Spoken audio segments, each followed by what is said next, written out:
Lori, from the 70s when you first started wearing your ritual robes and capes, have you found a difference in the year 2009? Has it been more acceptable now in Salem? Oh, in Salem, it's totally acceptable. They're used to us, and there are several witches who wear their robes also as a dedication to their goddess. And around the globe, most people have heard of us in Salem. The witches who live here and are a little more familiar with it. They're not as shocked, you know, when they see someone in a robe and a cape.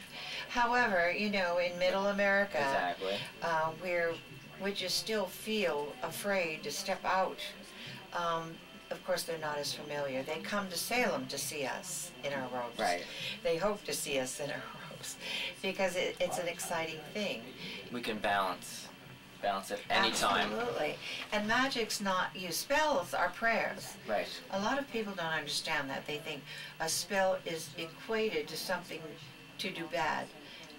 Not at all, because the laws of witchcraft are everything that you do comes back to you threefold.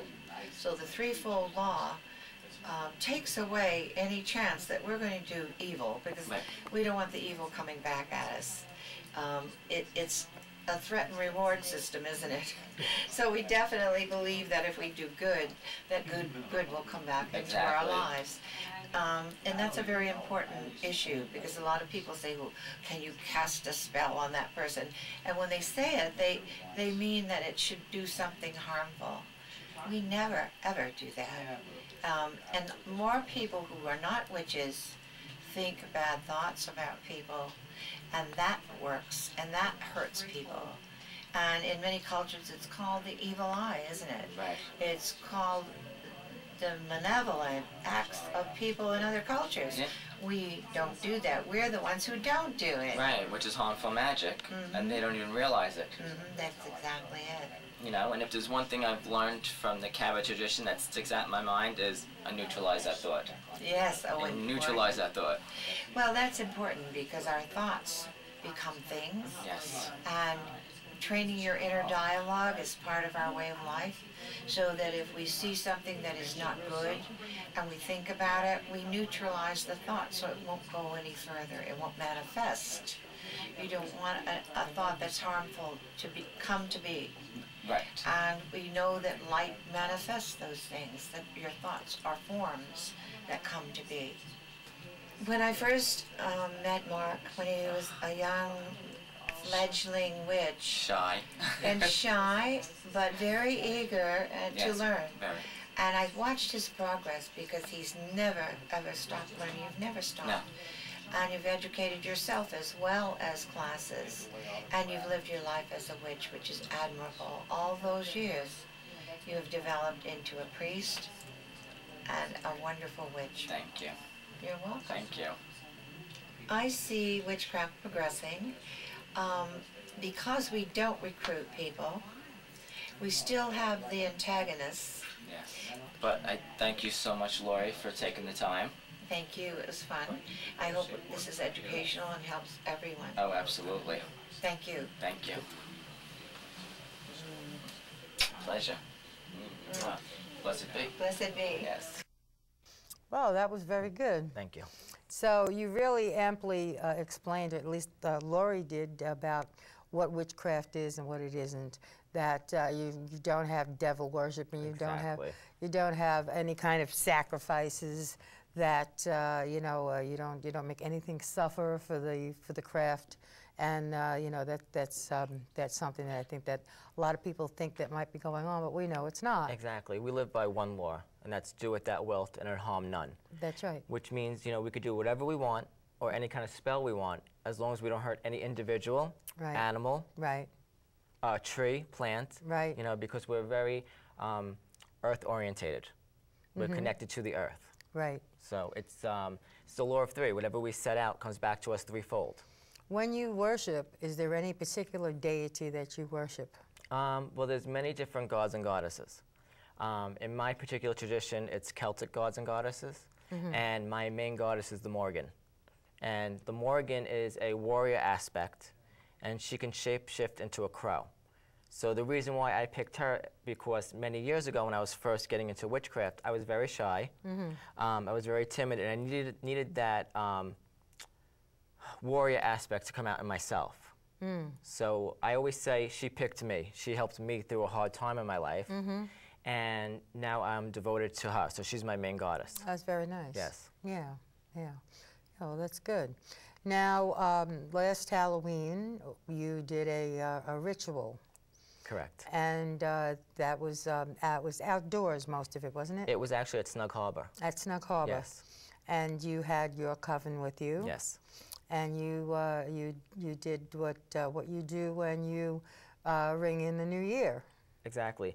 We have 8 Sabbats, which Samhain being the most important. Samhain is Halloween. Samhain being the most important because it is actually the end of summer and the beginning of winter.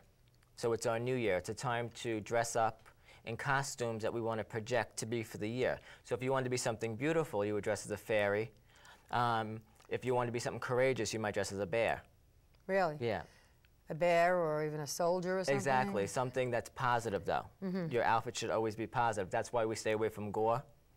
You know, bloody masks. Well, a lot of people go for that on Halloween. Exactly. But they're not Wiccans or They don't realize what they just do it. They just the manifest is. Correct. So in other words, you think that if a person dresses like in gory stuff on Halloween, that's what they're projecting for the following year? Well, they don't realize it, and then, you know, sometimes we manifest things in our lives without even thinking about it. Oh, yeah. You know, so being more conscious of our thoughts and our actions. Right.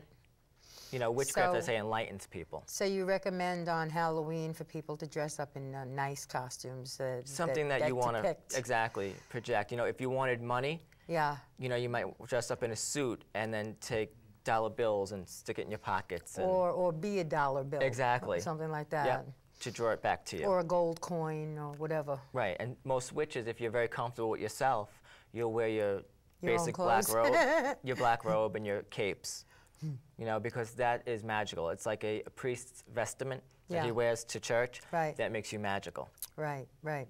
Let's talk about Salem a little bit. Absolutely. Before we go into your ritual that you did. I just want to ask you about, I have been there on quite a few occasions. Yes. I love it there, I really do. It has great. a wonderful air about the place, a nice energy, and a really calming, relaxing, positive energy. It's a great feeling. It does. It is a great feeling to be walking along the street in Salem, to just be there and very and mystical. breathe it. It's very mystical and very educational too. When you go there, you find out exactly what the story was when, back in the 1600s, when witchcraft started to become part of their life. Exactly. And prior to that, it was a very bad thing to be a witch. And people, there were 20 people altogether during those times that were actually put to death because they were accused of being witches. Exactly, and it wasn't just in Salem. It was in Scotland, England, Italy. Right. There were thousands of people burned, you know, hung and tortured. No burnings were held here. But no, not in the United States. Correct. But in Europe, they burned them. Absolutely. Yeah, just for being witches, they were burned at the stake. Right. But here, they hung them, and 19 of the 20 people were hung. Exactly. And one was pressed to death. Yes. Which means that they put a big piece of wood on top of him, And they would put and they stones kept putting on big top, stones on top of that, and kept going until he was dead. Absolutely. Yes, I know. I don't know the gentleman's name who it happened to, but he just kept saying, more weight, more weight. Right. Because he was not going to, I mean, he wasn't a witch and he wasn't going to say that he was. Exactly. And if he had to die for that, he died. They also hung 2 dogs, I understand. Yes. And now, I mean, that goes to show you what kind of mindset these people were. Oh, yeah, back then. Right? Anyway, though, so back in Salem, they had all of these witch trials and all that stuff started going on in the late 1600s. 1692. 1692. Yep. And it lasted how many years? I believe it lasted about a year. A year? Yeah. Only a year? Yeah, because it started in the early 1690s. Right. And by 1692. And I think by 93 it was over with. Yeah. And the reason that it was over with was because the governor's wife was accused of being a witch, and the governor said, I know my wife is not a witch, so let's just end this nonsense now. And he put an end to all the witch trials and the hysteria and just said, let's just get on with our lives and forget about it. At that point, if I wanted your land, I would say Christine's a witch, and they would take you and I would take your land. Right. Yeah. I know, that's the propaganda. What a way to run things, huh?